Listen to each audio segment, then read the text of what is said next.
I'll be on the channel on Discord after the race for a little bit.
While we will be under the lights tonight, something is going to look a little different. We go from the cornfields of the Midwest to glamorous South Florida to take cross flags in this inaugural eRoval Series season.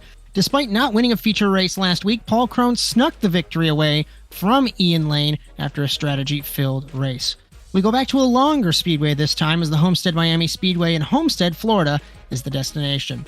This 2.21-mile, 10-turn road course utilizes turns 3 and 4 of the NASCAR Oval, and we've seen plenty of history written in that specific section of track before.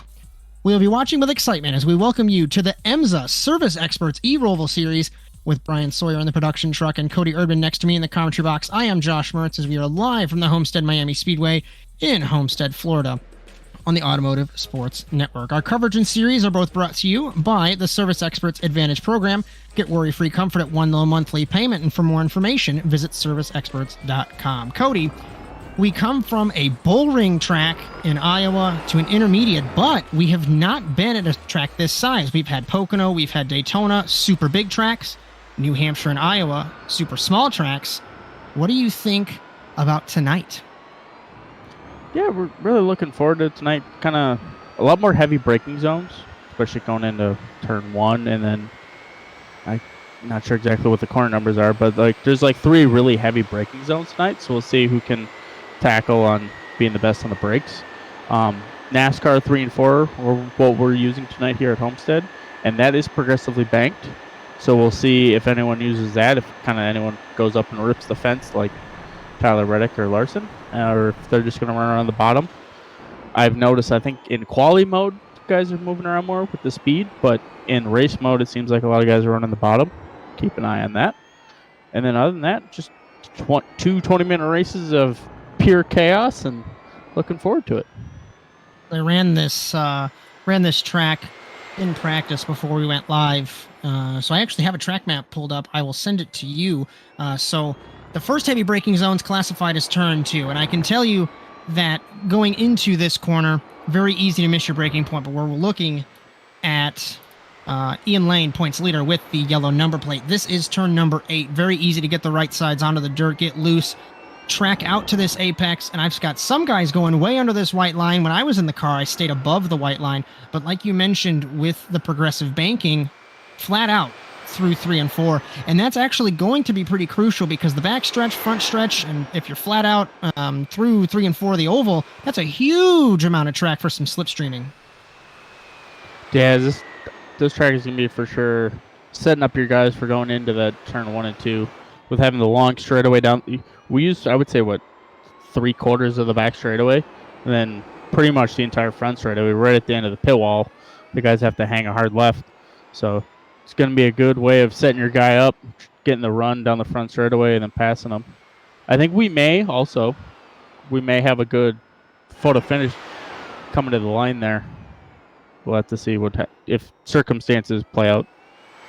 As our format this evening, we are in the 15-minute qualifying session, about 12 minutes, as we see there, just under 12 minutes left to go. This will give us the grid for our first 20-minute feature. Then we will have a 5-minute warm-up session and a second 20-minute feature. The top 10 will invert from that first feature. So if you finish 10th, you're on pole. If you finish first, you're in 10th for the second feature. And we saw last week some shenanigans happen there. So they calculate it with the qualifying points. The top 4 get bonus points, 4 for the points, or the pole sitter, 1 for 4th.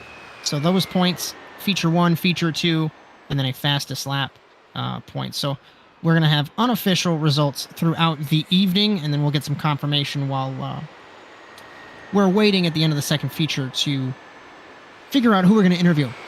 As you might have noticed at the beginning of the show, it is now called the EMSA.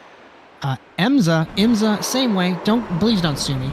Electric Motorsports Sim Racing Association. They have an overarching sanctioning body. So excited for Dylan Thomas and Broderick Johnson to potentially branch out to other forms of electric motorsport. As Ian Lane, points leader, Paul Crone, 8 down on him. We had a graphic, but it's being a little bit wonky. Let's bring Bryan Sawyer on that one. Jordan Pritchard in third, 27 points down. So Cody, despite having drop weeks, it looks like it might be Ian Lane versus Paul Crone as we hit halfway.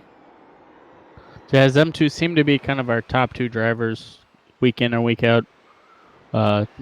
Johnson, unfortunately, has had a couple rough nights, along with our race winner and Jordan Pritchard, as we saw just go off the road there.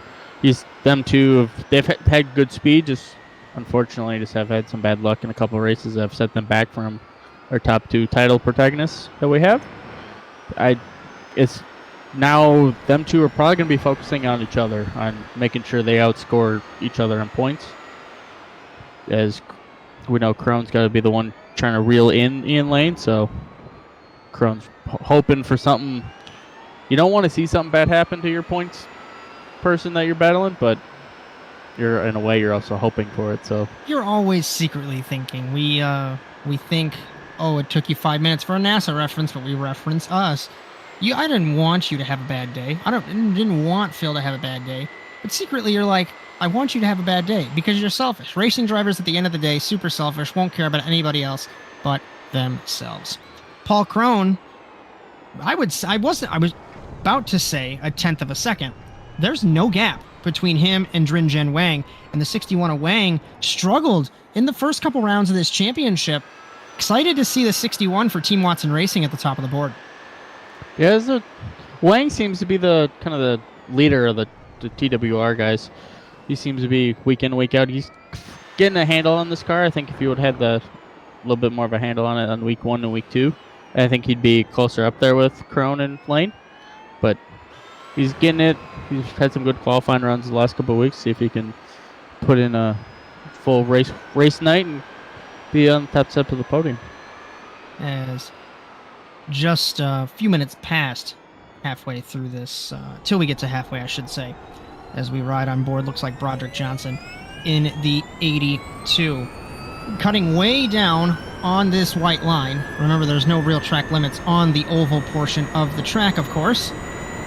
Through 3 and 4, way up near the fence. When I tested this car earlier on, I was staying way down low, but you can carry the momentum out of NASCAR. Turn number 4, officially turn 10, down the front straightaway. You'll have cones on the right-hand side. Easy to miss it because you'd think, oh, the track goes farther than this. Tightens up hard into turn number 2.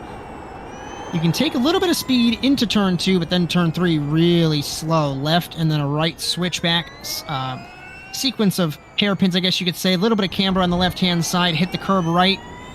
Push yourself out to the left. Down the second straightaway into turn 6. Don't go too far to the left. You'll hit the left rear on the dirt and spin. And another kind of 45-degree angle corner. Curb. Use that to your advantage. And again through turn 7.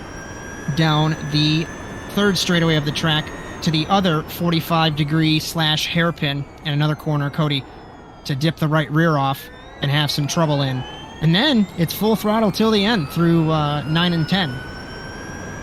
Yeah, this track is a blast to run on. I'd say the only one downfall with the infield at Homestead is they give you no braking markers at any corner, so you're kind of guessing where you have to start hitting the brakes. It's another Pocono. It's okay. Yeah, pretty much. So, but hey, just adds a little bit of an element of difficulty for the drivers, and we'll see who can be able to handle the difficulty the best. Welcome everyone on ASN Live on Twitch, and remember you can always catch the NASA Rallycross Challenge and the EMSA Service Experts eRoval Series on ASN on demand, usually that same evening. So youtube.com/ASNTVUSA. So just over 6, make it 6.25 minutes. Wang has not been able to take the fight to Krohn, as right now we focus on Jordan Pritchard in car number 9, the winner from Daytona Beach. Aaron Totten in the 28 behind him, sitting P9. And I think Pritchard, I don't think that's going to be a fast lap because you'd already be on the throttle. Or coming up to a fast lap, I should say. I wonder if he's just trying to find a little bit of an opening to kind of settle in and start hitting off some fast laps. As heads up, tonight we do have 2 sequential cars, so identically painted, so keep an eye out on that. As Aaron Totten just maxed out at 185 miles an hour, Pritchard locks up the left front, entering turn 1, as I think we're focused on the other sequential car of Harley Moss. It's into turn 2. Pritchard is on it. He's 4th quickest right now, half a second down. But we'll see how it looks through the first couple of corners. These cars handle much better in an wide open track like this, as I was in the car, and it's, at least for me, much more fun to drive than it was at Iowa, especially that chicane through the infield there. Down the second infield straightaway, all the way out to the curb, as Drinjen Wang, by 0.02 of a second, goes quickest in qualifying over Paul Krohn. And let's find Krohn. Krohn is still in the pit lane. He is not responding. He's only ran 1 lap so far. Wonder if he was thinking that his lap time was good enough, but Wang was able to lay the hammer down and be able to get onto P1 on the board. Team Watson Racing find a little bit more speed. Pritchard off the final corner down to the line for sequential sim sport. 110.6. Still half a second down. The way he locked up into turn 1, I thought it was going to be a great lap because he was able to recover and not cook the tire too bad. But Ian Lane, Cody, points leader sitting in 6th. Yeah, it's weird. I think Lane's just trying to find probably a couple corners he's trying to work on. He'll find a little bit more speed.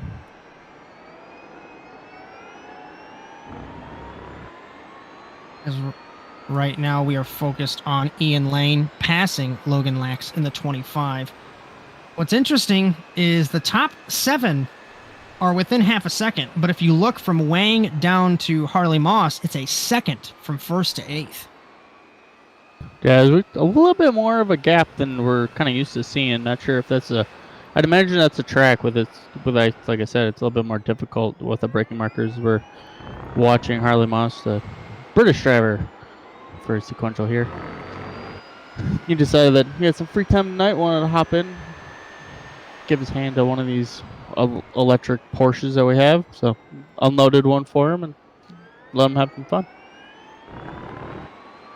As he did not run in the Rallycross, but he has run sports cars before. He did race in the NASA Sports Car Challenge.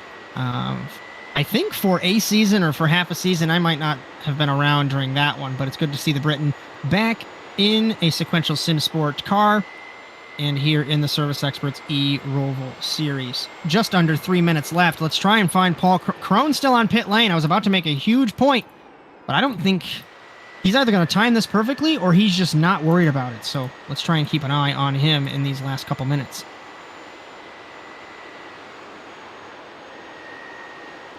He may not be worried about it with him seeing Lane as far as Lane is down, where Lane's not going to be getting any points and Crone's going to be getting 3. So I wonder if he sees that and has decided that he's sitting good enough. But who knows? A couple people could throw some heaters down at the end and they both could be getting no points. I think Lane's going to be on his last fastest lap in car number 98. Obliterated the curb in turn 1, down to turn 2. You could think you carry so much speed through turn 3. Looks like he misses the apex and slides, and that might kill his lap, and in fact, he did. So now, I mean, correct me if I'm wrong, Cody, you got to hustle back to the line. Try not to burn your stuff up because you'll have 1 lap. Guys, we're sitting at about 1:45 right now. So if he leaves now, you'll be able to make it and have 1 fast lap. Or no, we end. So I don't think she's going to be able to at all. As that's another thing that I forgot as well, as we're used to having series where when you hit 0-0, as long as you start a lap, you're good. But on iRacing, as far as I know, when you hit 0-0, it's over, done. So I don't think that Lane's going to be able to have another lap, but we'll have to see through oval 3 and 4, through turns 9 and 10. Yeah, he's coming down to the front straightaway here. This has to be the lap of his life, because I think you have about 5 seconds after it hits 0. So we'll see. Down to turn 1, down to turn 2. So hard, so precise on the brakes. Is Ian Lane points leader? Can't let Paul Crone take 3 points away from you before everyone gets on track at the same time in a race situation. Clipped a little bit of the grass, exiting turn number 4. Turn 5, and then down into turn 6. Looked like he missed the apex there a little bit. Carries more speed out, potentially. 1 car in front of him. He lifted off, and it was for Harley Moss in the 97. Just have to wait and see. Down to turn number 8, turn number 9, and again, we're not sure if he'll be able to finish this lap. As he's got 15 seconds left coming back onto the back straightaway. Crone never took the track. So he's going to try and hope that Lane doesn't finish this lap. And it's not going to happen, I don't think. So Lane, granted, this lap should have never happened. 2-1, nope, it's over for Lane. So he loses 3 points already to Paul Crone. As we get ready for our first feature, remember, our race is brought to you by the Service Experts Advantage Program. Get worry-free comfort at 1 low monthly payment. For more information, visit serviceexperts.com. Bryan, Sawyer, Cody, Erdmann, I am Josh Mertz. We get ready for the EMSA Service Experts eRoval Series. Drinjen Wang on pole ahead of Paul Crone, Jordan Pritchard, Johnson, Riley Downey, the top 5. Then it's Poplet, Lane, Watson, Harley Moss, Nicholas Isidro, Aaron Totten, Logan Lax, Matt Johnston, Dylan Thomas is registered, but I don't believe he is here. So 13 cars getting ready here at Homestead. A little bit of a smaller field tonight. A little bit. Little fun fact. Was just looking, kind of farming up Sequential's social media post, and I made a post for tonight. And Mr. Will Power, your IndyCar champion, liked it on Instagram. So Will Power liked Sequential Sim Sports Instagram post. That's incredible. On this series too. So hey, he's a fan of eRoval and Sequential. That would make my day if Will Power is potentially viewing out of my 10 viewers. That'd be wonderful. As we get ready for feature number 1, of course, turn 1 going to be exciting. Turn 2, but I'm interested to see the slipstream through the backstretch through 3 and 4 of the oval and on the front straightaway. Because theoretically, you could probably come from a second back or even further to take the spot away from someone. Pole sitter Drinjen Wang waiting to get on track. Maybe psyching some people out here, as Paul Crone never went back onto the track, but he still gets the 3 bonus points, and that puts the gap at 5 from him to Ian Lane. 13 cars, 20 minutes, then the top 10 will invert. And I would hate to be 11th through 13th at this small of a field because you're going to lose out, so we'll pay attention. That should be a brawl as well. Will Drinjen Wang miss the start? I believe so. As our pole sitter, let's see if the graphic's going to update. Maybe we're waiting for him? No! Our pole sitter misses it. Green flag. And Paul Crone, de facto pole position. Good jump off the line ahead of Pritchard and Johnson. Down to turn 1. Down to turn 2. On the outside, Johnson on Pritchard. Side by side, Downey, Poplet, Ian Lane as well. So now this is not good for Ian Lane because effectively his championship rival out in front. Through turn 4, through turn 5, side by side. Poplet versus Lane. The teammates nearly come together. Down the first straightaway in the infield. Drinjen Wang on track. Nicholas Isidro missed the start as well. Single file through here. 1 car, different line. It was Logan Lax. Looks like it was Drinjen Wang who almost got by him. Down this straightaway, Cody already defending. Pritchard looked to the inside to defended the inside, I should say, over Johnson as we enter the oval for the first time. As I noticed that, Wang started on pit lane. I don't know. I know at the Sequential, I was hanging out with my team right before we hopped on here, and they were kind of floating the idea of starting at pit lane, but I don't think if you were the pole sitter, I would have done it, so I'm kind of confused on that one. 2 cars, Johnson hugging the white line. Pritchard, 1 groove up, exiting turn 4 of the oval, turn 10 of the road course. At the end of the first lap, Paul Crone leads side by side down the front stretch, past the cones. That's all you have. Pritchard backs out. Will he dive on the brakes? No. Johnson to second. As we had 3 attempted passes. As Johnson deep on the brakes in the 404, almost got into Poplet there in the 69.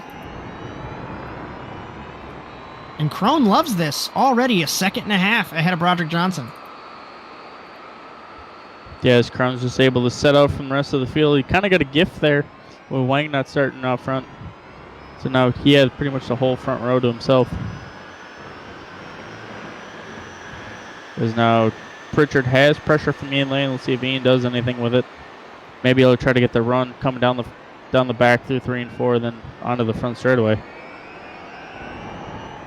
Paul Crone lengthening the gap. It is already 2 seconds. It is broken up. That's an interesting line. Exiting the road course onto the oval. Like we said, no track limits, at least I'd think. I'd imagine that there isn't if they're driving like that. Through the oval. Right at the apex of the oval, 160 miles an hour was Pritchard exiting the final corner. Slipstream down the front straightaway. Fastest lap goes to Paul Crone, 1:15.158. No passes really done throughout the field. The closest that we have is for the second spot. Johnson versus Pritchard versus Lane. And it almost looked like Crone locked it up heavy, even though you really can't. But don't ask me. I'm just a racing driver. So Johnson second, third Pritchard, fourth Lane. Crone right now is putting on the afterburners on, just trying to run away from the rest of the field. See if he burns up his tires while doing so. As you do get 5 points. You get 60, or 33, I should say, for winning a feature. And then I believe it is 30 to finish in second. Like I said, it's a points tally at the end of the night. But either way, Ian Lane has to hustle. This is not what he wants to see right now. No, this is absolutely killing his possibility of holding on to the point lead. But with that being said, he's going to be in the middle of the invert while Crone is going to have to go from the back, being P10 if he ends up winning. So who knows? It may end up being a good way points-wise, but we're going to find out and see. I think our pole sitter Jin Wang has had an incident in the 61. He did. He was deep on the brakes in turn one, got into almost his teammate Johnston, I should say, and spun it. So dropped from 9th way down the order to 12th. So when it rains, it pours. He's the last car on the track, as Nicholas Isidro had some issues at the start. Off the road he goes. I wouldn't call that a commentator's curse because I was already done with my points, so they can't add to that counter on the Discord.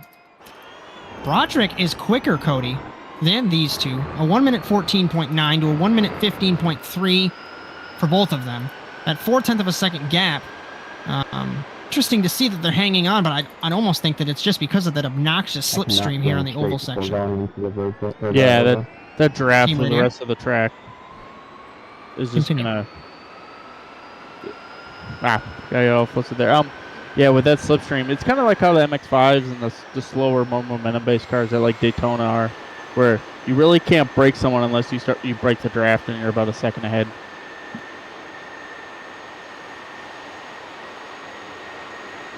As Pritchard does have a run coming into the corner, see if he doesn't. Nope, not close enough. You'd have to be a little bit closer than that, just because of the nature of turn 1 and turn 2. But Pritchard is all over the rear wing of Broderick Johnson. As Pritchard, third in points, 27 down on Ian Lane. But still, every point matters, as this is the halfway point of the championship.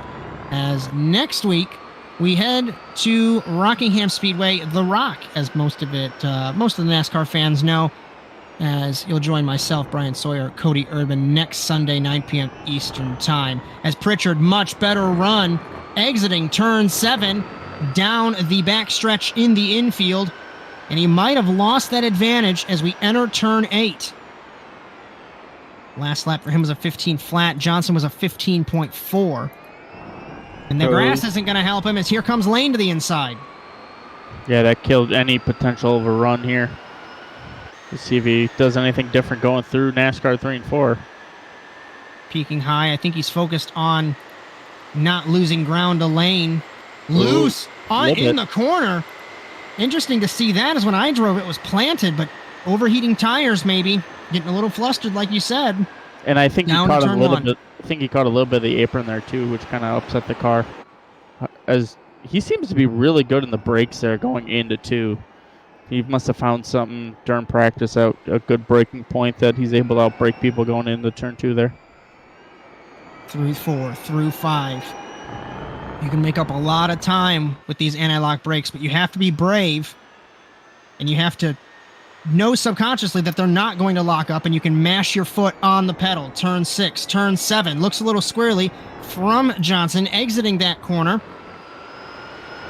But in order to make a move down to 8, you'd have to be on their rear wing. It's not obviously not as long as a straight as the oval portion is, so Pritchard can get away with it through the oval being a little bit farther back.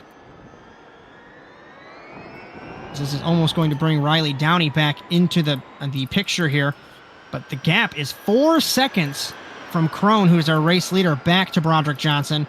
1:15.245. He's half a second clear of Crone. I'd almost say that this is like Isidro from Iowa, the cork in the bottle.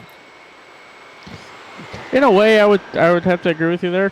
Just the difference here is that the draft is the one that's kind of keeping everyone bunched up together. Although these 3 have kind of checked out from Riley. He's fallen off a little bit from the back bumper of Ian there. 1:15.8 for Pritchard. 1:16.2, half a second, let's call it, between those two. Ian Lane, 1:16.1. So Pritchard, if he can get released from Johnson, I think it's now or never. He might have the pace to be able to, dare I say it, maybe catch Crone, but he has to make something happen on Johnson in the 82. Yeah, he's trying everything he can, kind of peeking, trying to learn where he is better than Broderick, so then he knows that he can pounce in that. Because he kind of peaked out there in the heavy braking. Tuck back in line. See if he gets a run onto the back straightaway here. I noticed he hit the curb a little bit too much, and it kind of upset the back of the car. As everybody else through the field running their own races all by themselves through turns 9 and 10. Again, 3 and 4 of the oval. As if you're just joining us, welcome to the EMSA Service Experts eRoval Series here at the Homestead-Miami Speedway, round 5 of 10.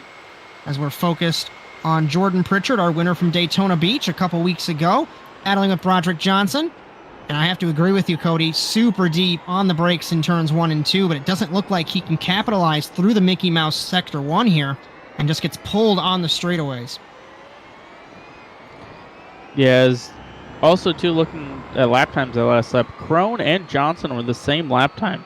So I don't know if Crone's tires are starting to fall apart at about the halfway point of this race. So not sure if he overheated them already, and now he's kind of equalizing out. Where I think I do agree with you, if Pritchard or Lane is able to get around Johnson here, they maybe have something for Crone. We'll just have to wait and see as the lap times begin to unravel, as we are just about to cross halfway in feature number 1 here in Homestead. We'll have a 5-minute warm-up as an intermission before our second feature race, and before we have a little bit of a break after that second feature, we'll have a chat, our thoughts amongst the race, programming notes, everything like that. We'll get an update on who will be the overall winner of this event, and then have a chat with them, as we're focused right now on Aaron Totten and Bob Poplet. This is for the 10th spot overall, as the battle between the top 3, or the 2nd through 4th, I should say, has grown a little bit, but it's also shrank, because it's 3.7, 3.8 of a second. So maybe Johnson's just pulling the train. Yeah, there's Pritchard gets passed by Lane. I'm going to take a second look and see. He hit the dirt through turn 4 and 5, and Lane goes by. So now, will Lane be able to take the fight to Johnson? The gap is once again 4.2 seconds from Crone to Broderick Johnson. Yeah, maybe once the pressure gets off of Johnson's able to reel him in. It's kind of curious. Taking a look, I do believe, at what had happened, as unless we are back live again. Apologies for that one there. But now the gap still 4.2. Crone 1 minute 15.6. Let's see this lap time with Johnson, 1 minute 15.9. One car around, and it's Logan Lax in the 25. I think he spun all by himself in turn number 8. And that was an interesting one as I looked off monitor. Really deep. 2 cars side by side in turn number 1. It's Harley Moss and Matt Johnston. Johnston to the inside. He wrecked without hitting anything, as Darrell Waltrip would say. Into turn 1, hit the dirt, and said, "Oh crap, I'm gonna kill this guy," and save the car. Yeah, and Harley did some heads-up driving there to avoid him. I noticed a couple laps ago, Bob Poplet and Harley Moss, them two were battling hard. And unfortunately, right in the corner that they were just going through right there, Harley and Bob both kind of spun out. Unfortunately, Bob got the worst end of it. That's why he's a little bit further back. But now Johnson was able to get around Moss for P5. Ooh, Moss deep on the brakes and hits Johnston, and around they both go. Shouldn't be affected. No, they won't be. James Watson 8th, Poplet 9th. Aaron Totten is holding off Logan Lax for 10th. Remember, the invert is just as important. 10th will be on the pole position, so Logan Lax will have to watch that transfer spot. Ian Lane all over the rear wing of Broderick Johnson. They're just under 4 seconds. Lane, great run through turn 2. Can he take it? He's going to force his way through on Broderick Johnson in turn number 3. Turn 4 on the outside, right-handed, using the camber on the curb on the left through turn 5, and he made it stick. What a move. As now Pritchard's got to run. Let's see if he does anything with it. Oh, he thought about going 3 wide going into this corner for a second. Johnson to the inside of lane. He thought better of it. Did Pritchard. Pritchard left rear on the dirt. Slides it. Take him out of the equation for now. But with just over 6.5 minutes left to go, last lap was a 1 minute 15.7 for Crone. 1 minute 15.5 for Lane, but that was behind Johnson. So this is going to be an exciting last quarter. Ooh, Pritchard goes around trying to stay in front of Downey. Downey gets by cleanly, so now Pritchard's going to be back in P5. Sorry, Riley. Used up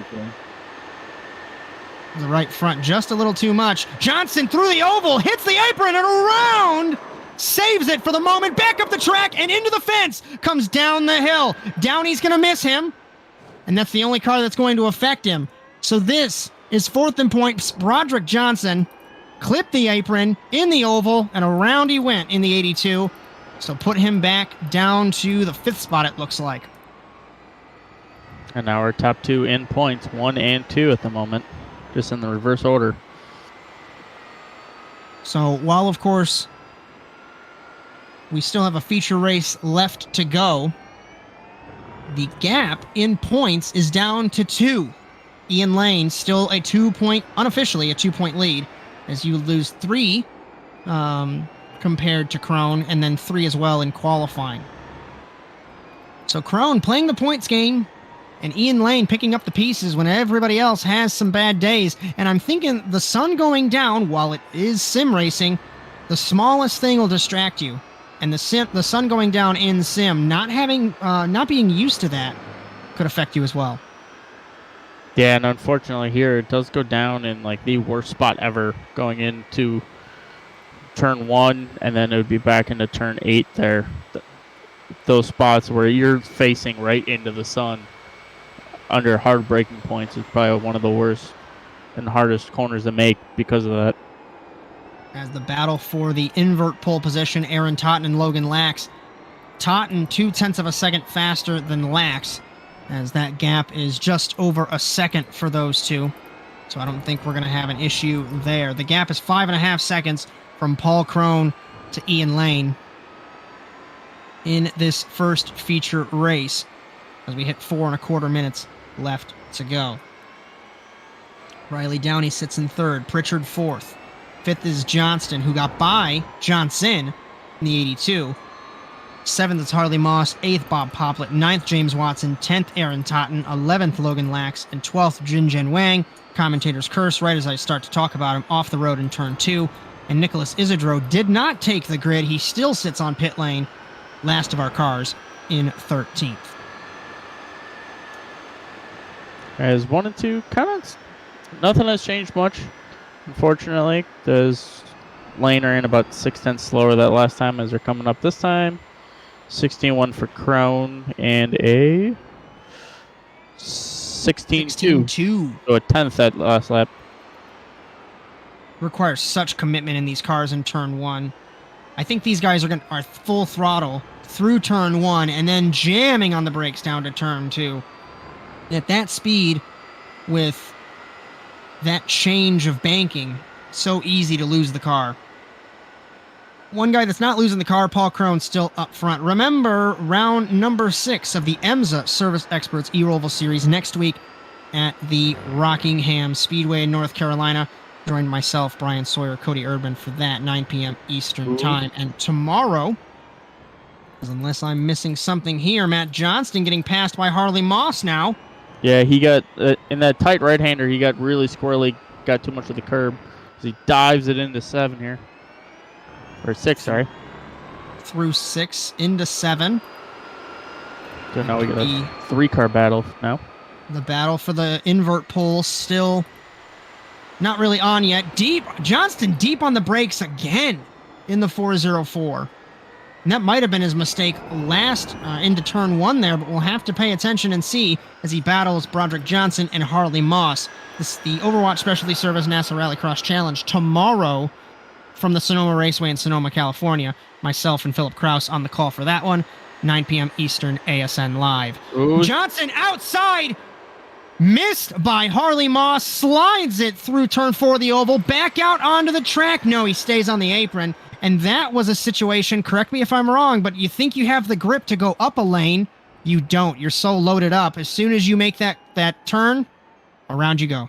Well, and I've noticed too, after he made that mistake that Johnson got back by him and Carly was trying to, like every time he was trying to get on the power, the back end was stepping out. So I think he really overheated the rear tires, and it just, he was able to just unload it a little bit too much once he started going up the banking there. He just caught probably a seam and it just turned around. The seams here will affect you. If you catch one wrong, they will turn you. So I think that's what happened. As Johnson now fighting off Moss in the 97. We haven't missed anything up front as we take just under a minute left to go. Crone 6.1, make it 6.2 ahead of Ian Lane in that battle for the invert pole. Still has not changed.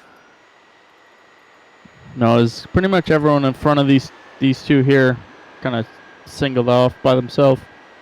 As Moss looks to the inside of Johnson. Battling for fifth. So you do get, of course, points, not just for the top three, but any position you get is points. And this is crucial for Johnson, getting passed by a debutant in the series. Moss taking some points away. By the way, this is a white flag. As we are on the white flag. Here in feature number 1, remember, we're still trying to learn this as well. Off of turn number 8 for Paul Crone. We're going to come down the back straightaway through oval 3 and 4, and it looks like, barring any significant issue, that he will win this first race. Logan Lax has gone off in the 25, so take him out of it for the invert pole. But off of the final corner, Paul Crone doing exactly what he needs to do. The points gap is now 2 as he wins feature 1 here in Homestead-Miami. Points leader Ian Lane did all he could to not lose the points lead just now, as he was around 4th and 5th that whole first feature. He finishes 2nd. Riley Downey comes home in 3rd. Surprise for car number 1. Good run Jordan by Pritchard him. in 4th. 5th, Harley Moss on debut for the first feature. The Briton ahead of Broderick Johnson, 3rd place man, or 4th place man in points, I should say.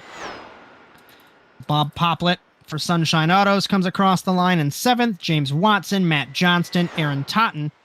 As remember, 1st through 10th inverted, so we'll put Totten on pole, Crone in 10th, Logan Lax, and Drinjan Wang, the 12 that raced this feature, as Nicholas Isidro on the pit lane, but never ran this race.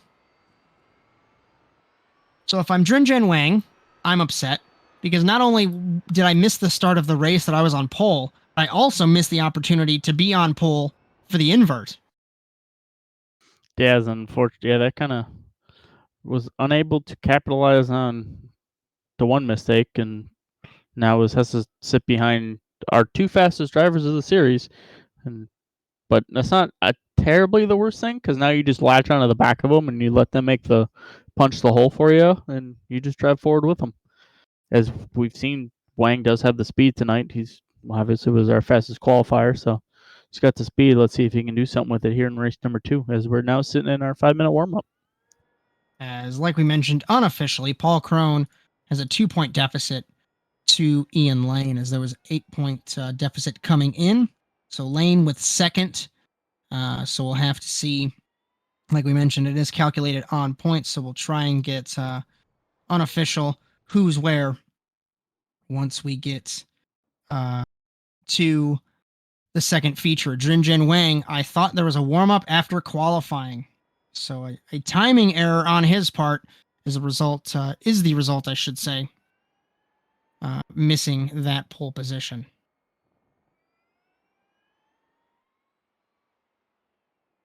Logan Lax, the only one on track in the 25. As like I mentioned earlier before, a couple programming notes on the Automotive Sports Network. Tomorrow, the Overwatch Specialty Service NASA Rallycross Challenge, round 9 of that 10-round championship. Magnus Okenhaug, Alex Abetti, Francois Martel, Josh Klog, all under a blanket for that championship. Join myself and Philip Kraus, 9 p.m. Eastern Time on ASN Live.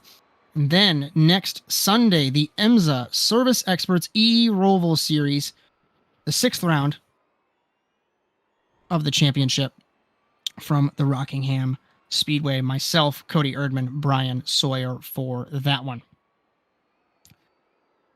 So what do you think for this one coming up? Do you think Crone will be able to sneak his way through that field? Not honestly. I think it's gonna all come down to turn 1 and 2 there. I think once the field kind of gets stretched out, once we get back to the back straightaway, I think that's gonna be when it's gonna be go time, where the field's kind of settled down, and it's should be in a mostly a single file line. Then you can start picking your way through. So I think as long as they're not caught up in any calamity in the first couple corners, I think they will be able to slowly work their way through the field as long as they play it smart. And then just kind of go on from there. As Aaron Totten comes on to the text chat and says, "I'm scared" in the session, as he will be starting from pole position here in feature number 2. Matt Johnston outside pole in the 404. Second row of the grid, James Watson with Bob Poplet. Then it's Broderick Johnson, Harley Moss on row number 3. Row 4, Jordan Pritchard and Riley Downey. And row 5, second place from our first feature, Ian Lane, points leader. And our winner from our first feature, Paul Crone, will be in 10th. Drinjen Wang, on paper, the pole sitter from feature number 1 will start 11th. Logan Lax, Nicholas Isidro, 12th and 13th. That will round out our field, as Dylan Thomas was here for practice, but a new work schedule for him results in him not being here this evening. As it's the Gymkhana exhibition here in Homestead, Cody. Yeah, as Martin Riley Downey, I think he put all the drive-bys to the rear, so he's able to drift this thing. It's kind of entertaining to watch. As an e-drift series is in their future. So I was thinking a little bit, kind of a crazy thought. I think it would be a fun race to do. Take these, like a new versus old kind of race, where you take these and the Audi touring car, that like the 90s one, because those are also all-wheel drive. Huh. It was a fun thought that I've had. Just be it'd be entertaining to see like what this car would do against that car. Obviously, we wouldn't want to run them long, because we've seen how pit stops are with these cars where they take forever. So like just like a trio of like 15-minute sprint races or something would be kind of fun. Just with these both cars being all-wheel drive. As Riley Downey is running the second part of the infield through the oval, and I'm very glad that we ran the oval in 3 and 4. We also did that in New Hampshire, where we skipped the second part of the infield road course. In warm-up, as I don't even know if I have access to the time, so I wasn't able to see who was quickest. I don't think anyone actually set an official lap time. Either. 12 minutes for a full near charge, says Papa's Blessed Gaming in chat. As hello everyone, welcome to the second feature race of the EMSA Service Experts eRoval Series here in Homestead. Pole position from the invert is Aaron Totten, Matt Johnston in second. Watson and Poplet, row 2. Johnson and Moss, row 3. Pritchard Downey, row 4. Lane Crone. Championship protagonists, row 5. And it's Drinjen Wang, Logan Lax, and Nicholas Isidro.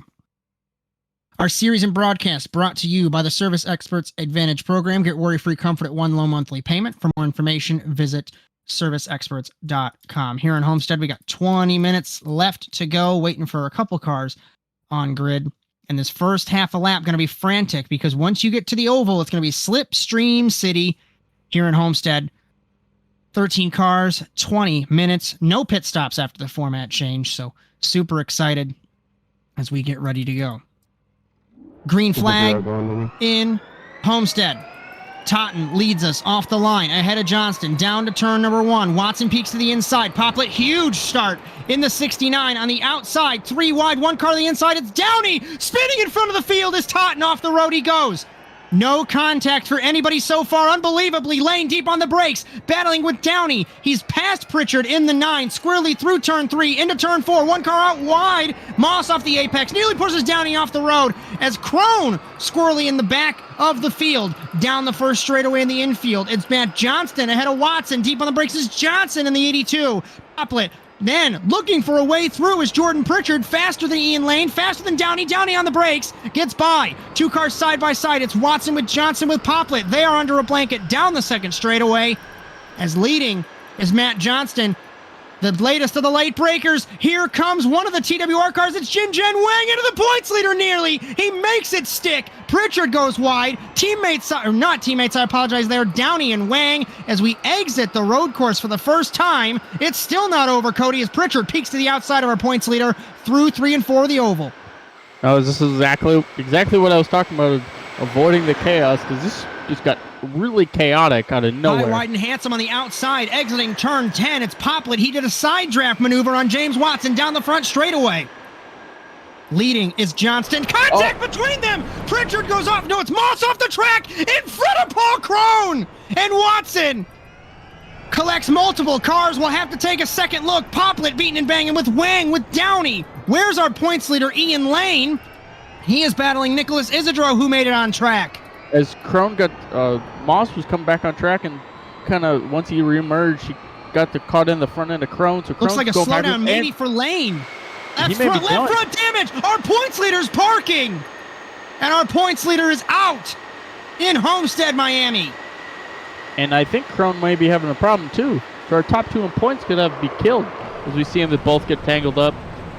Moss avoids it. I'm surprised we didn't have more calamity there. Try to cross everyone on track. It's called I was on the grass and had no control over the car. Little team radio there between Logan Lax, Harley Moss. Logan says, why'd you take out the whole field? Moss onto the grass. Logan Lax, all right, not happy in the 25. So Crone is still rolling, but he's got huge left front damage. Fastest lap 1:15.3 for Matt Johnston. As I want to take a look off monitor and see what happened as we look at Ian Lane there for the moment. As I'll take a look if you can keep an eye on this. I know we had a replay pop up, but Watson battling Johnston. Oh, Watson hits Poplet, comes out in front of the field. And there was actually, what happened to Lane? When did he get that? He hit Watson as he crossed the track, and everybody scattered. And Crone hit Watson as well. So the same car got both of our points leaders. And Crone is in the pit lane, Cody. Yeah, as Ian has left the racetrack already. He's already hopped on his golf cart to go catch his helicopter.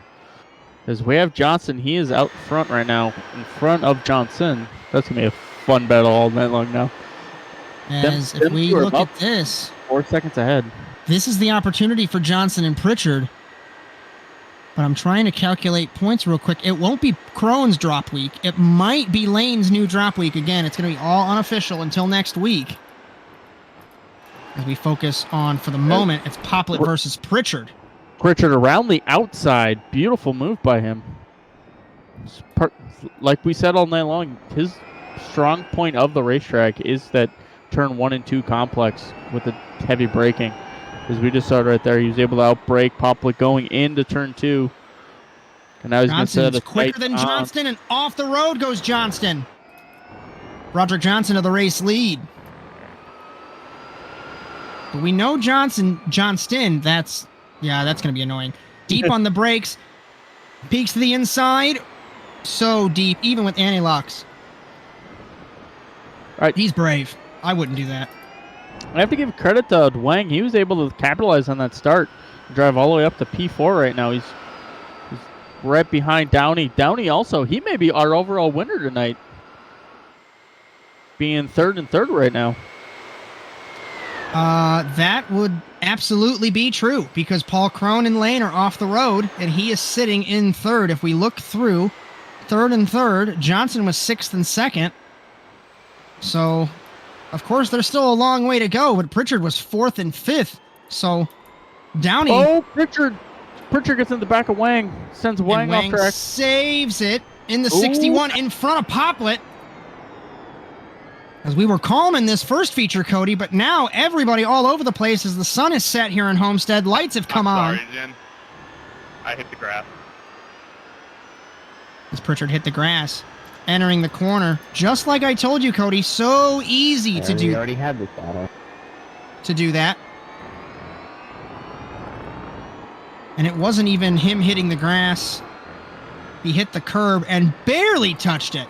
And it's ice. And off the road he went. Side by side. Lax versus Totten. The battle that we thought we had in the first feature. These guys were battling for the invert pole until they weren't anymore. Krone's back on track in the 12th spot. But he is a lap down. He was able to pass Watson, though. Watson now is in the pit, so that's one point for him. We may have a battle here at the end, as Downey's been a faster car. Let's see what lap times are this time by 16.0, 16.3 to Downey's 9, so he is reeling in our top two. Let's see if he's able to reel in any more. Oh, as Wang goes off again, this time with no help. Oh, now he spins out right in front of Isidro. Isidro clips him. See if Totten or... Nope, he's good. As unofficially right now, Ian Lane, a 2-point advantage over Paul Krone. Jordan Pritchard. Well, these were after the first feature race, I should say. So Pritchard, third in points, 31 down on Lane. But this is, of course, going to change with this second feature race results. And TWR not having a good evening. Drinjen Wang and James Watson both off in the pit lane. As Matt Johnston is their only hope right now, sitting in P2, trying to get around Brother Johnson. But then huge run through the oval, through the entrance of turn 3/turn 9. Exiting onto the front stretch of the oval, slipstream 167, 170, topped out into turn 1. Tap the brakes to get the car to set down to turn 2. Gap is down. Gap is down to a quarter of a second here. Through 3, through 4, through 5. Good run for Johnston in the 404. Pritchard all over the rear wing of Downey. As if Pritchard gets by, that would change the results. I think it would go to qualifying points. And qualifying points, Pritchard ahead of Downey. So Pritchard, unofficially, we think, would win this race. So many layers of this. Pritchard to the inside. Downey. And he takes the spot. It's a beautiful outbreaking move. As we thought we got rid of the strategy, but in the end we just added some new strategy with having 2 races equal 1 race. Through turns 9 and 10. Jordan Pritchard move him to 3rd in this second feature, but crucially, he would be, unofficially, we think, the winner of the race overall. But we still have 10 minutes left. I thought he nearly hit the end of the pit wall. He was so slidey into turn 1. Oh, is he going off the road in the 9? To the inside goes Downey. Here's Poplet sneaking into the picture. This is for 3rd, 4th, and 5th of this second feature race. Pritchard to the inside of Downey. In turn 5, side by side. Looks like he had a little bit of more momentum off the corner, down the straightaway. Where will Poplet go in this scenario as the sun is set? No lights in the infield. So these guys are going to have to use the lights on the cars, of course. Downey, switcheroo, in turn 6, in turn 7. Clips the curb and nearly shoves Pritchard out wide. Beautiful racing by these 3, giving each other just enough room. As now Downey is clear a little bit, but Pritchard, and now Poplet cuts underneath. So now he can't do anything with contact between them! And Downey gets moved out of the way. Just Poplet put his shoulders out a little bit, just kind of like Supercross, and was just kind of push him out of his way. Now Poplet sets the sights on Pritchard. I'd really appreciate seeing white lights behind me instead of red lights in front of me. Let's see if they do anything going into 1 and 2 here. As Poplet, a couple car lengths behind Pritchard. Matt Johnston, 7/10 of a second. He spun from second. He'll get passed by Pritchard, passed by Poplet, passed by Riley Downey. So we'll put Jordan Pritchard in second. With all due respect to these guys, they keep squabbling. This is going to seal this second feature win for Johnson. We still have, of course, 9 minutes left to go. Yeah, he just self-spins it into this left-handed hairpin. Watching the replay there. There's now Johnson into the pit, so all three... I'll have to say, they were running so well in the beginning of this feature, and now they're all in the pits, unfortunately. It's all of them in the pit lane. Let's get a... Turns like a tank and stop. Let's get an update on our running order. Broderick Johnson, car number 82, leads, as Drinjen Wang has also left the circuit. Jordan Pritchard sits in second, the winner from Daytona Beach. James Watson has left the circuit as well. They probably got on the same helicopter. Bob Poplet on the outside of Pritchard. This is for second in this feature. Poplet side drafted the 9 down the front straightaway. On the outside, thought better of it. Deep on the brakes is Pritchard. Sitting in fourth is Riley Downey, but Poplet sneaking in, trying to take the second spot. Running it wide is Pritchard. He'll have the inside through turn 4. Nearly misses. He does miss the apex and makes contact with Poplet through turn 5, but Poplet to second. Pritchard third. Fourth is Riley Downey. Fifth, Harley Moss. Sixth is Aaron Totten. Seventh, Nicholas Isidro. Eighth, Logan Lax. Ninth, Paul Crone. First car off the lead lap. He's gotten by Matt Johnston, Drinjen Wang, and James Watson. So the 3 Team Watson Racing cars. So he will for sure probably take this points lead unofficially, but we're not going to commit to anything yet, as we still have 7.5 minutes left. Ooh, a little bit of bumper tag there from Pritchard. Pritchard rolled into the back bumper of Poplet. I was going to say that I think in Pritchard's best idea, although I don't know if he knows this, that he does have a little bit of front end damage there, that I think it'd probably be smart to just kind of tag on the back of Poplet and get the draft of this, because I noticed his downfall right now was the high speed down the back straightaway through NASCAR 3 and 4, that he was losing some speed because of that front end damage. Slipstream down the front stretch, doing exactly what you had said, but I wonder how that front end damage, as soon as he pops from that slipstream, the air hits the nose, the damaged nose, and affects the downforce into turn number 1. It's a tricky catch-22 because you want to have the draft, but as soon as you get out of that, dump truck, I'm assuming, into turn number 1. As it seemed that way, that's how Poplet was able to get around him. And now once Poplet's in front of him, he's pretty much keeping up, and it doesn't seem like, oh, another bumper tag contact there. Again between them. I think Poplet's slowing down a little bit more in the center than Pritchard's expecting. Downey into the grass, but able to save it. I thought Rallycross was tomorrow. It for sure is tomorrow, but maybe he wants to run. Who knows? Contact again! I'm sorry, Bob. I don't know what I'm doing. Communication from Pritchard to Poplet, not knowing what he's doing in car number 9.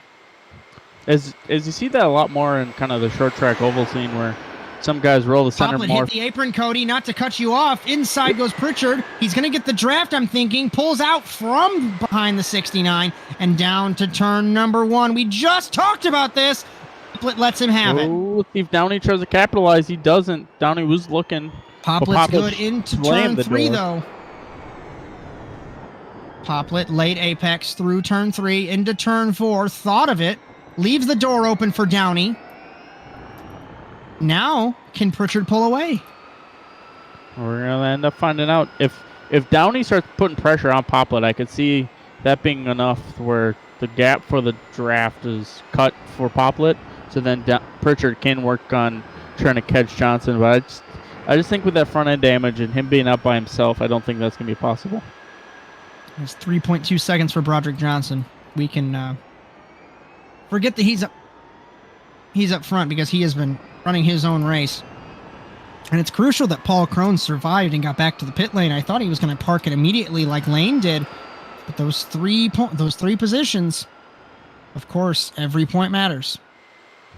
And if it comes down to that many points, we can say that Homestead, him being able to finish, that was kind of the race that helped him get his championship.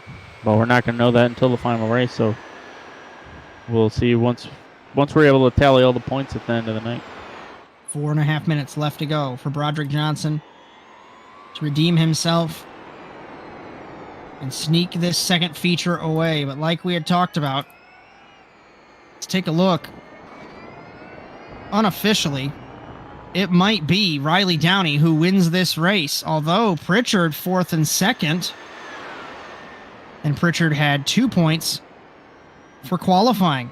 So now Pritchard might sneak into the picture and win this race overall.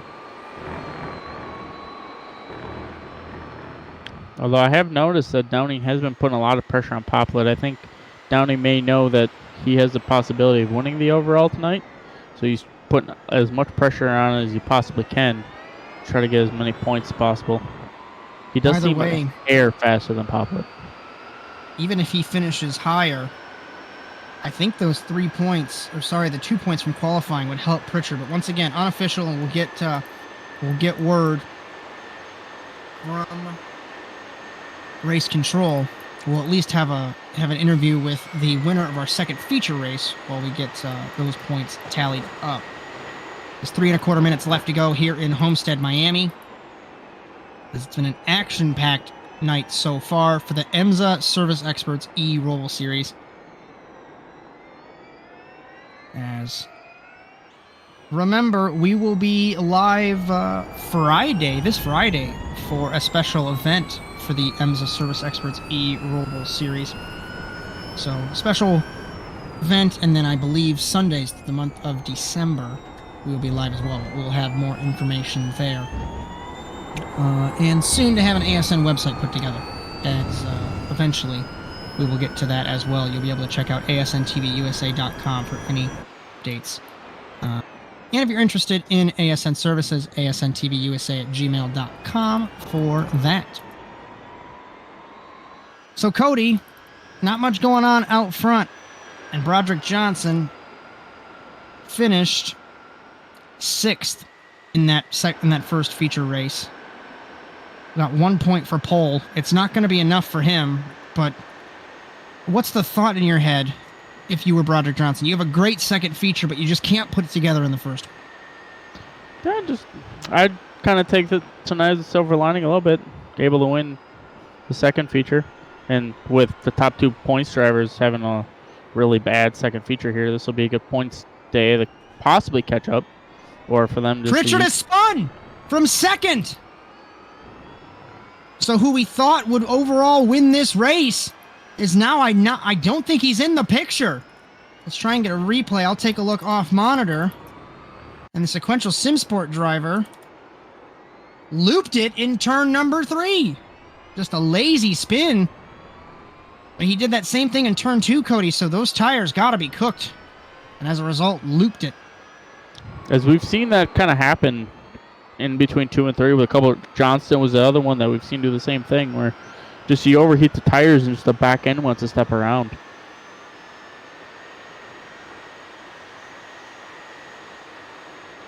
And right now we are focused on Broderick Johnson coming up on Logan Lax to lap him. Lax sits in 8th place. Isidro, Totten, Pritchard, Moss, Downey, Poplet, the rest of the running order. As I believe this is the white flag here in Homestead-Miami. As it is, white flag in Homestead. So Lax hopefully staying out of the way. No blue flags issues today, unless Lax spins This kind of out of the way. in front of our race leaders.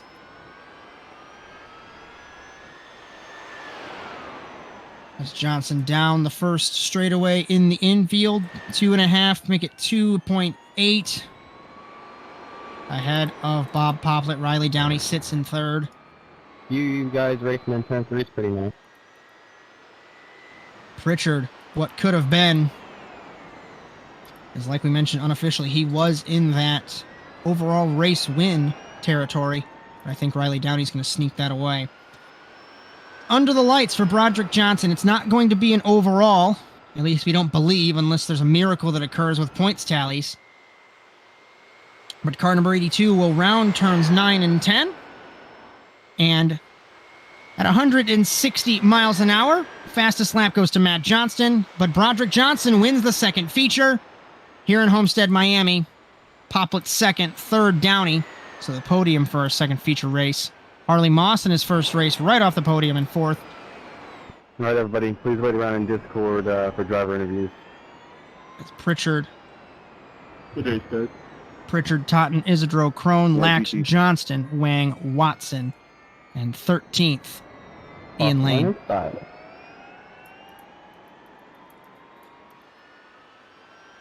It's Cody while we wait to figure out who won this race. Good one, Broderick. Let's get some thoughts. Dude, honestly, like I was kind of thinking, although I didn't think it was going to happen that crazy, that second race, it was all going to come down to the first couple laps, although it didn't happen on the first lap. It happened in the area I thought it was going to, but happened when a couple laps into the race where mass chaos happened, where the leader was spinning out and just everyone decided to wreck into each other. Because Broderick was able to kind of drive his way through the chaos and was able to take over the overall. So I have to give drivers credit that they put on a really good show here. We did notice that the rear tire heat was a key, trying to keep it underneath them, especially at the end there. We saw multiple drivers spin going into turn 3 there. So I think that's something that we're going to have to watch for the next couple tracks that we go to that are similar to this.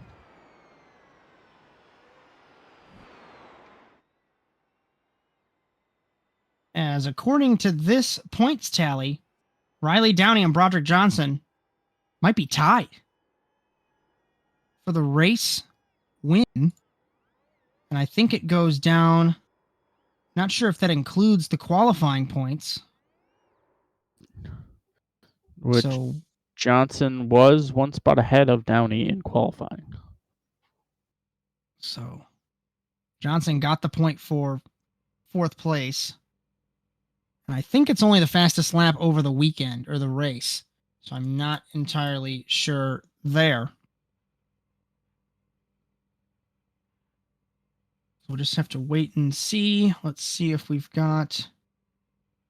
We do not have a word yet on who finished where. We'll go over a couple programming notes while we wait for that. Remember, the Overwatch Specialty Service NASA Rallycross Challenge tomorrow, 9 p.m. Eastern Time on ASN Live. You'll join Philip Kraus and myself at the Sonoma Raceway in Sonoma, California. Then next Sunday, the EMSA Service Experts eRoval Series will be at the Rockingham Speedway in North Carolina for round number 6. Bryan Sawyer in the production truck, Cody Erdmann alongside me, Josh Mertz, at 9 p.m. Eastern Time.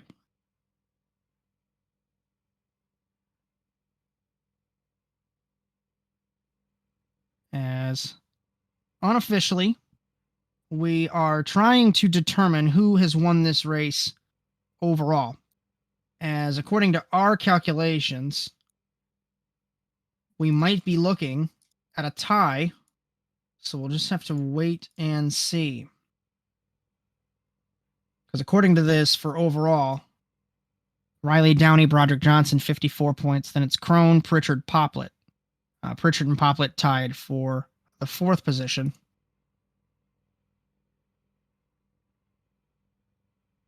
As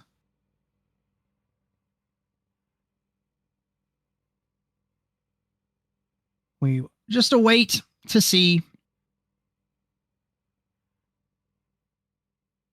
as tore up tires super bad. Just trying to remember who that is. Logan Lax in the 25.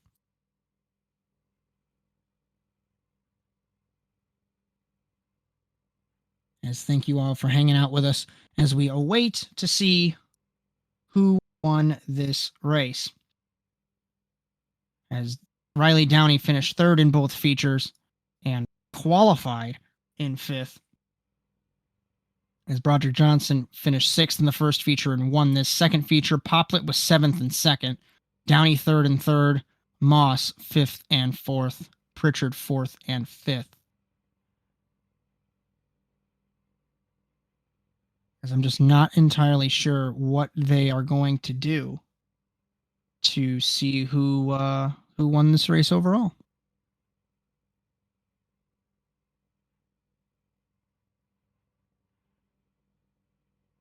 E3. Who is it? Okay.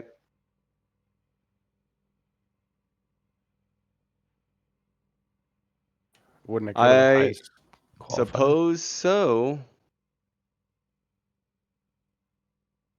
As Bryan Sawyer's back, so as a result, I think we're back as he vanished from our commentary box channel. As our for a tie.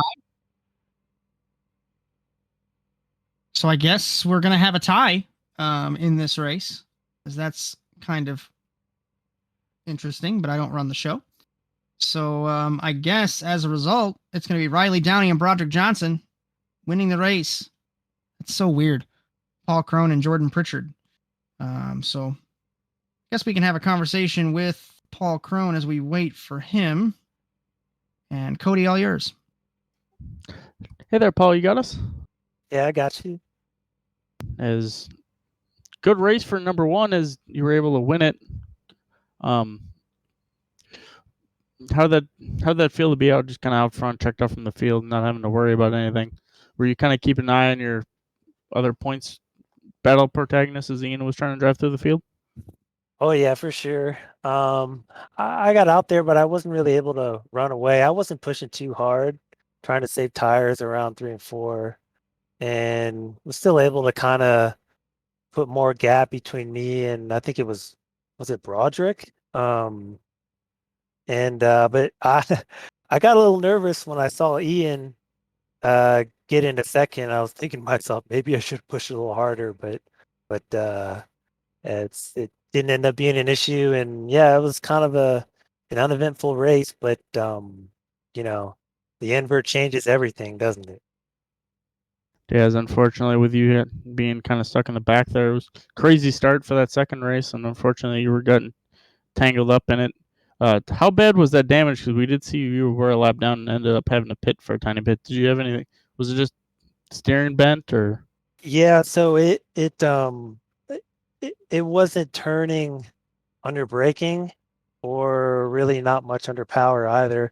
I was able to make it back to pit, but coming around 3 and 4, I went wide and I couldn't turn, so I got a 40-second penalty, but I don't think that really would have mattered anyway. I think that's still what I got in 8th. And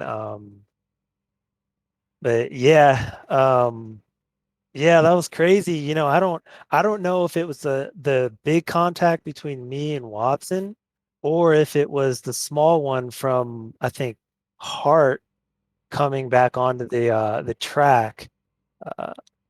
I don't know which caused it. I think it was from the big one. It probably was. But I'm watching the replay now to see. I don't know how what happened to Ian either. He hit Watson too, but it was just a small tap. I guess it meatballed him also. It's weird. Lucky for me. I swear I'm so lucky. Yeah, as you were able to kind of salvage a better points day, achieving you may possibly end up being the points leader, being able to salvage. We'll have to end up see where the points and drop week falls. But with that being said, anyone you'd like to thank that you were able to? Oh yeah. As Bryan Sawyer, our producer, says, you will be the points leader going into next week. So, with that being said, who would you like to thank to I guess get that yellow banner on your car? Thank you guys. Thank everyone else that showed up, all the other drivers too. You know, it takes more than one to have a race. So thanks for everyone for showing up. Thanks you guys for broadcasting. I've been rewatching the broadcasts. They've been great. They've been entertaining. It's been fun. But other than that, see everyone next week. See you guys next week. Sounds good. We'll see you next week in Rockingham.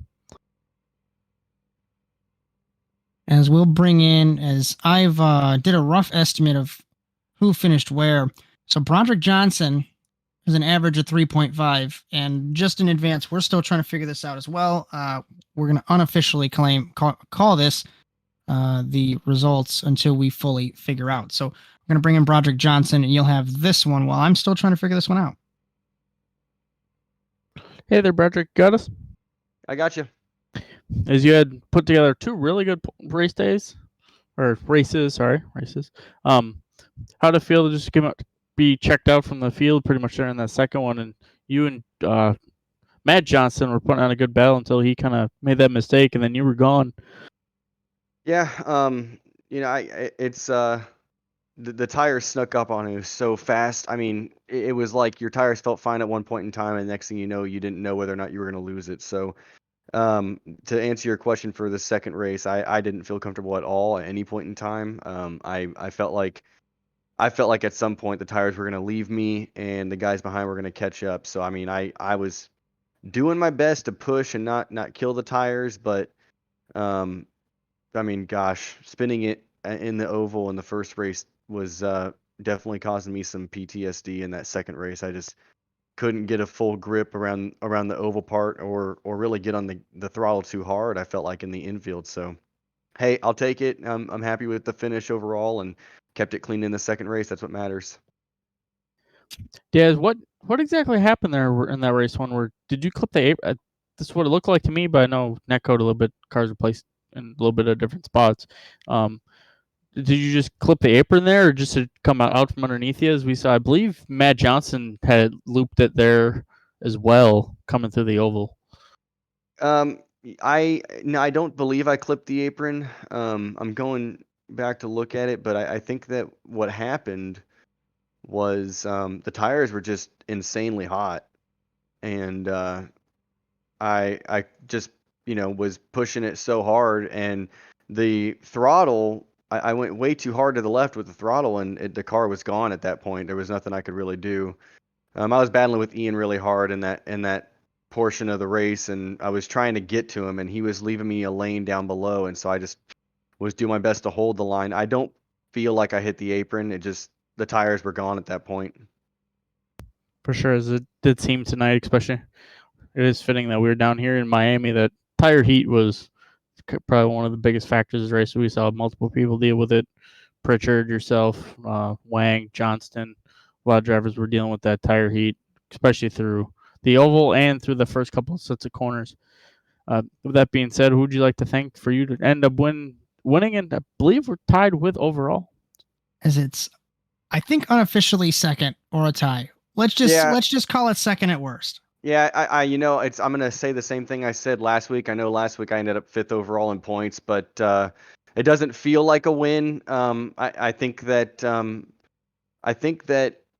obviously I'm thankful to Service Experts, Sue Solar, everybody that's being a part of the league this year and going through these growing pains with us. It's been a journey, but to end up with the points that we ended up today, and I mean, I hate to see it, but I love to see it. Ian and Paul did not finish very well in the second race, so to be able to get some points on them and kind of close up the championship is going to make things interesting for the second half of the season. So thank you to you guys for being a part of it, and can't wait to see you guys next week.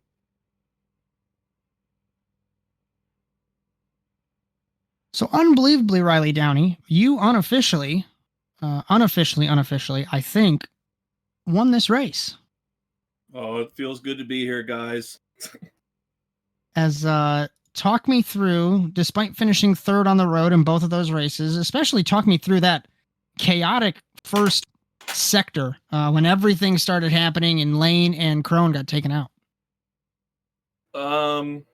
Yeah, I saw my teammate Bob go a little wide and getting into contact, and anyone who raced the Homestead road course knows that happens all the time at turn 1. So you just have to dive through the grass there, and that's always the safest option. And the slowdown just goes away from that. So. As we talked about how difficult, and it seemed like the tires were being overheated, whether it was just the nature of the track or maybe being in Florida. But I guess talk me through how this car handled at this track. Well, it was really good. I mean, our Stomp Down 2X car here, it was nice and strong on the tires. Always got the best rubber on this thing, and you can run the track bar. I usually run it as loose as possible with all the power in the rears. It makes it turn pretty good. Feels a lot better under turning. So, and then after a while, you got to lower down that track bar from 7 to like 5 or 4. But that seems to help with the turning and saves a lot of tire on it. As Cody, you got anything for our unofficial overall race winner? No, just congratulations on running. You had probably 2 of the cleanest races of the entire field, and it shows with you being on the top step of the podium. So congratulations on that, and hopefully we'll see you be able to do it again in Rockingham. I won't be here for that race. Okay. I'm an every other weeker. Oh, before we let you go, do you got anyone to thank for your result tonight? Yeah, just shouting out the big team that sponsored the Sunshine Autos team, Stargard on TikTok, and also the Stomptown 2X server on Rust that is coming back on Thursday. If anyone's wants to hop onto a new island, the Rust Island wipes on Thursday and comes back with a better community feel. Alrighty, good sir. Well, we won't see you next week, but we hope to see you in 2 weeks' time in Indianapolis. Yeah, I'll see you guys there. As I know we got your final thought, Cody. Crazy beginning of that second feature, and thanks to everyone for hanging out and going through the growing pains with us here on the Automotive Sports Network. Cody Erdmann alongside me. I am Josh Mertz. You'll join us with Bryan Sawyer on the production truck next Sunday for the EMSA Service Experts eRoval series from the Rockingham Speedway. Also, don't forget the Overwatch Specialty Service NASA Rallycross Challenge tomorrow from the Sonoma Raceway. You'll join myself and Philip Kraus for that one. So remember, the Destino Motorsports Dash Award went to, I believe, Matt Johnston, and the series is brought to you by the Service Experts Advantage Program. Get worry-free comfort at one low monthly payment. For more information, visit serviceexperts.com. From all of us at the Automotive Sports Network, from Bryan Sawyer, Philip Kraus, Cody Erdmann, I am Josh Mertz. We hope to see you tomorrow for NASA or next week for some more IMSA action. But until then, so long, everyone.